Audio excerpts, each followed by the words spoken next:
Okay, everyone. Now let's talk about independent simple t-test. Now, this is our between group design. Okay, remember that. That means we have two different groups, and we want to compare them. All right. Now, in the paired simple t-test, we only have one group, right? That's within design, within group design. Hope you still remember. That means everyone goes through the same condition, the two different conditions, right? But now this is two samples, two groups, and they experience different conditions, and we compare them, right? So now the idea is this: instead of looking at the differences between pair of scores, that's a pair sample t-test, right? We now look at differences between the overall means of the two samples. Right? And remember, in the beginning of the class, we talked about the function of samples, right?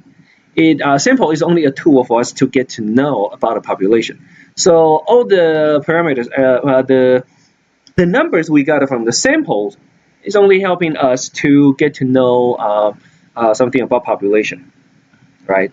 And estimated values about a population. So the basic idea of the formula is this. See, this is the statistics.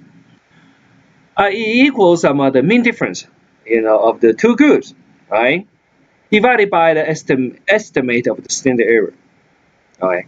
So yes, I mean nothing new. It's the same idea, but we need to consider some factors when we want to get this estimate value, okay, of the standard error. So now there are two samples, not just one.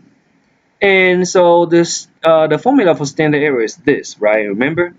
And if you see, I mean this is a sigma, and it's the standard deviation. But standard deviation is the square root of variance. So we just put them together, it becomes like this, right? So in the independent samples t-test, we take two samples into account, and we calculate everything before taking the square root. In other words, we calculate the variance before we take in the square root. And it's the calculation appropriate standard error. Like 5 steps. The first one is to calculate the sum of squares for each variable. Of course, we always do that, right? But then the second one is called pooling. In other words, actually, it's kind of like an average. Okay.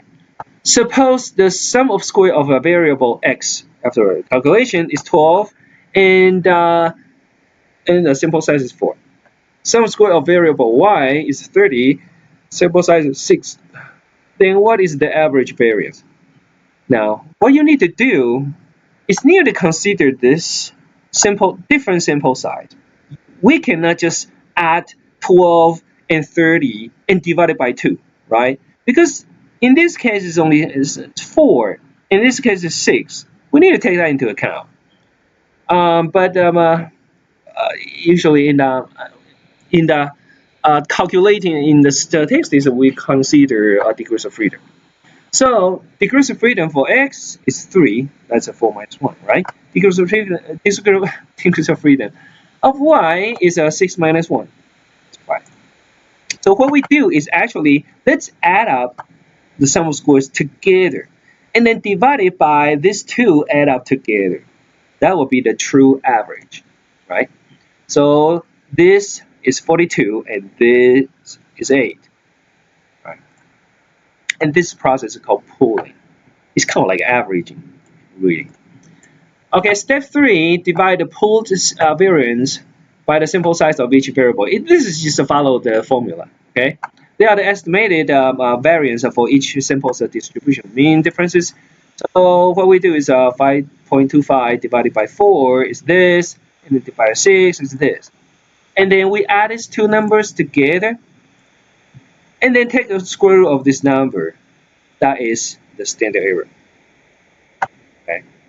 And then the mean difference will be divided by this number, and we get a t-value.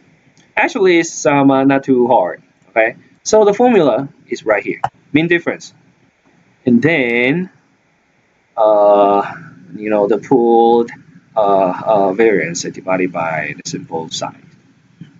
Okay. This is the rationale. Now let's take a look at how to exactly calculate it.